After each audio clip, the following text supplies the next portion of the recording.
Hello, good morning, and welcome into First Take. You are halfway through the week. It is Hump Day. Skip Bayless and Molly Karam here with you in Bristol.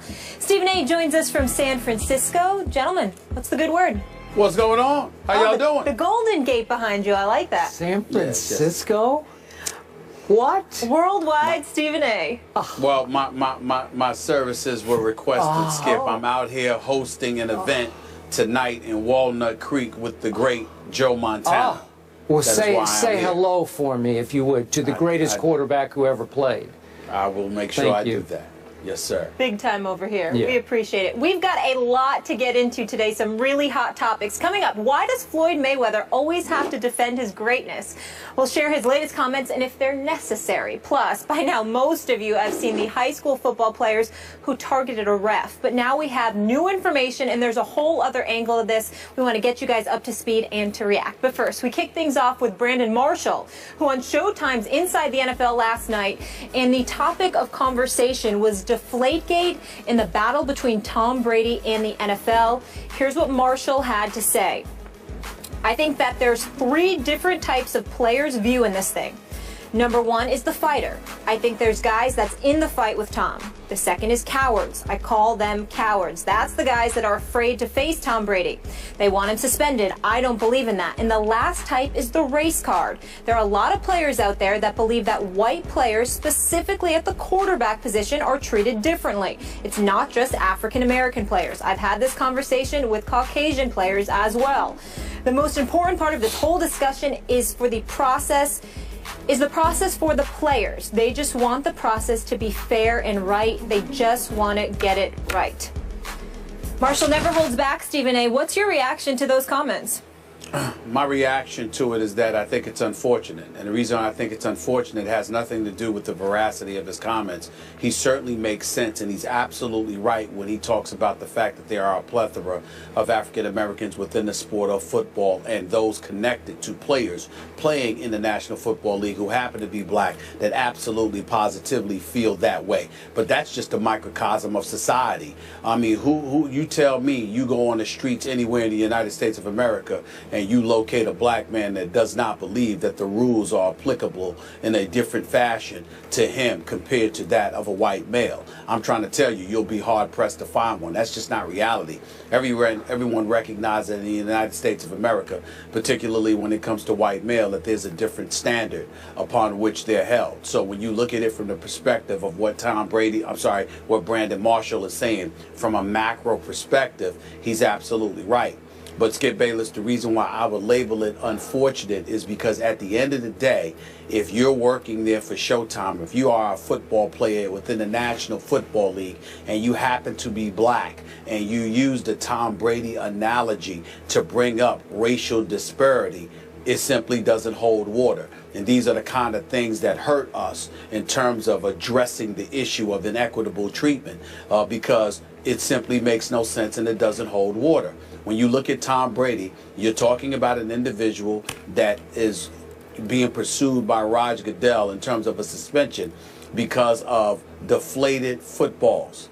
Well, guess what? When you think about the black males that have gotten in trouble with Roger Goodell, domestic violence, domestic, assault, weed all the time, smoking weed, getting suspended for those transgressions, what have you. Deflated footballs are simply not comparable to that. Now, I do understand that Brandon Marshall didn't mean to bring attention to Deflategate and compare it to what he was alluding to in terms of bringing those comparisons into the equation. But the fact of the matter is, if you're somebody not just outside of the black community, but inside the black community, when you hear his statements, ultimately you're going to compare Tom Brady and the issue of deflated footballs to some of the transgressions some of these black players have found themselves in. And there is simply no comparison.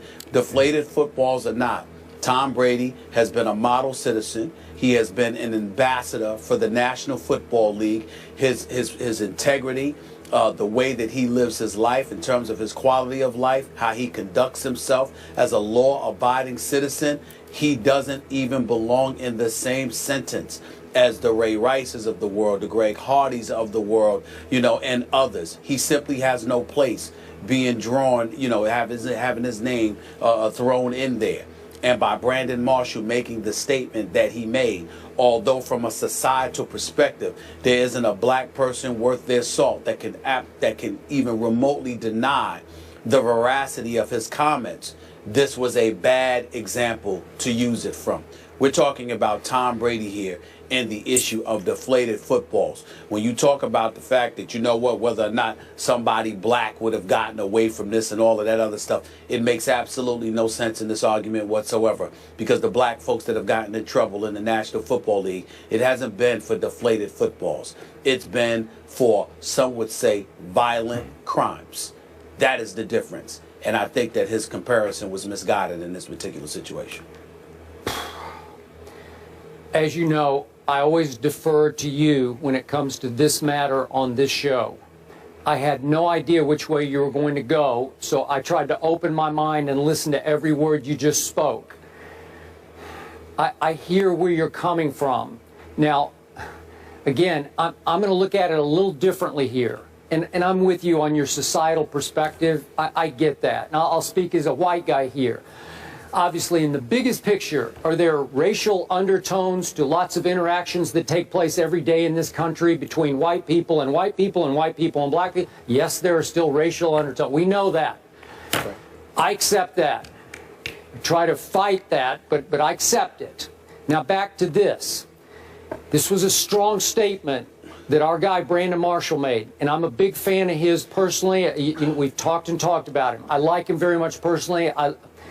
I appreciate the struggle he's had and how far he's come within his own personal struggle. But this was a bombshell that he dropped. And when you drop that bombshell, you need to be able to back it up and defend it. So I look at Roger Goodell's recent track record in court that he has taken a beating for of late. What is it, the last 6 times he's lost in court? We've talked about it to death here on this show. So some of those cases have involved Ray Rice and Adrian Peterson and Greg Hardy, and Jonathan Vilma was sort of the lead figure in the Bountygate case that got overturned by Tagliabue. Well, none of those guys were white, obviously, and they got in the end, they all got a fair shake. So, right. So I'm just going to throw out just an example here. I'm going to go to another star quarterback, a guy who probably should have won the last 2 Super Bowls, named Russell Wilson. If Russell Wilson had been thrust into exactly the same situation Tom Brady just got out of, so far so good, Russell Wilson obviously is an upstanding citizen. He's got a clean track record within the NFL and legally. I got to tell you, Stephen A., I think he would have gotten the same fair shake from Judge Berman that Tom Brady got. I could be wrong about that, but I hope I'm not. And then I think of other high-profile black stars in this league with clean track records in the NFL and legally. I think of DeMarco Murray. I think of Calvin Johnson. I think of my guy, Darrelle Revis. I have high regard for these men who are role models and upstanding citizens, and if they got thrust into the similar situation Brady was in court, could they have prevailed also? Would they have gotten the same fair shake? Open mind from the judge? I think so. I could be wrong about that. I believe so as well. Okay, so it brings us back to what Brandon said. Man, that's a strong statement.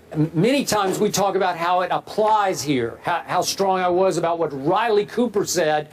He should have been cut the next day for what he... That's a whole different situation than the one that's operating here. Well, allow me to interject. Okay. First of all, if I wasn't clear, I apologize, because I agree with every single word that you just said. We have no disagreement. As a matter of fact, that's the point that I ultimately was trying to elocute. The fact is that Roger Goodell has gone after white players. He's gone after black players. When he suspended Sean Payton for the year as the head coach for the New Orleans Saints, last time I checked, he wasn't black. When he suspended Greg Williams indefinitely, the defensive coordinator in Bountygate, last time I checked, he was not black. When you see them sitting there going after the New England Patriots, Robert Kraft, his friend, Bill Belichick, the confiscation of a 1st and 4th round pick, those are not black individuals that represent the face of the New England Patriots franchise, and certainly has he been in tireless pursuit of Tom Brady. Tom Brady doesn't happen to be black as well.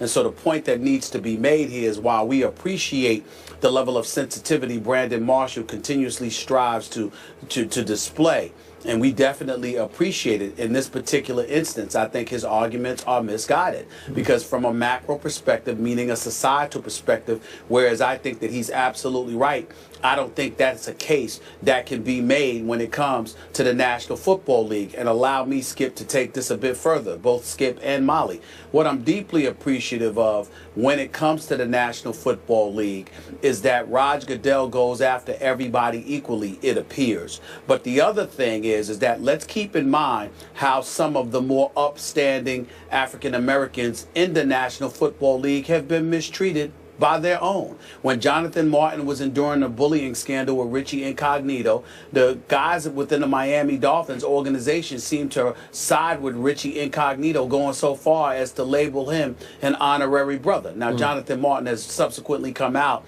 and conveyed some of the issues and problems that he's had since childhood, and we all have respect and sensitivity towards that. But it doesn't negate the fact that some of his quote-unquote own turned against him. When you look at it from that perspective, that's a problem. What about Russell Wilson and people in Seattle allegedly claiming he wasn't black enough? Well, who the hell gets to make that call? He's an upstanding citizen. He's an upstanding young man. He seems to be a pretty cool brother to me. He's a high-end producer. He's guided them to 2 straight Super Bowl appearances and 1 Super Bowl title. But people will find excuses to find things wrong with him. Those were not white people. Those were black people. Yeah. And so when we look at it from that perspective, we have an obligation, at least I feel I have an obligation, to highlight the fact that far often than not, you know, the few guys that have acted up, they're not representative of the vast majority of black men, not only in the National Football League, not only in professional sports, but in our society, who actually know how to act like they have some damn sense, who actually do behave themselves and conduct themselves like civilized, model citizens. And a lot of these black professional athletes are incredible, incredible role models. The few that act up stain us as a community and give the impression that the problems are far more insidious than they may actually be. So Brandon Marshall saying what he said, again, he picked the wrong case to make that argument, because all it has done is highlight the discrepancy between Tom Brady and the black dudes that ended up acting up. Yeah. He picked the wrong argument. He picked the wrong guy. He picked the wrong day to do this. He's wrong on this. But what did give me pause, Stephen A., is that Brandon referred to conversations he's had in his own locker room and with several players around the National Football League. What the problem here is, I don't know if he's talking about 5 players or 50 players. Doesn't matter. Yeah. The reason allow me to enlighten you on this point, Skip. It doesn't matter, because what he's speaking about, there are a lot of instances, for example, where guys won't sit around and get intimately, you know, in depth rather, into a conversation like that. They'll say, yeah, this is just another example, or they'll complain or lament the state of affairs because they know what exists from a macro perspective. But if they're dissecting incident by incident, case by case, they certainly couldn't make that argument in this instance, which is why it was a bad choice for Brandon Marshall to make in terms of picking this particular instance. The only point I will give Brandon, if he wants to go bigger picture to quarterbacks, just in general, regardless of race, get preferential treatment in the National Football League. Well, absolutely they do, because this game, in the end, it belongs to those quarterbacks. It is nothing without those star quarterbacks. So if you want to go there, I'm fine to go there. Gotcha. Yeah, and I don't think that one's going to change. So to surmise, we both here, both of you guys understand his comments, appreciate his comments, but not 100% on board with this particular argument. Not even close. Moving on. Floyd Mayweather is on the defensive yet again. We'll explain what got the undefeated fighter riled up during a recent interview. And it's hump day once again, and we are 1 day away from the official start of the NFL season. Yes, we are. We have a quick show today, so head over to IG and check out our Wednesday rundown so you don't miss out on anything.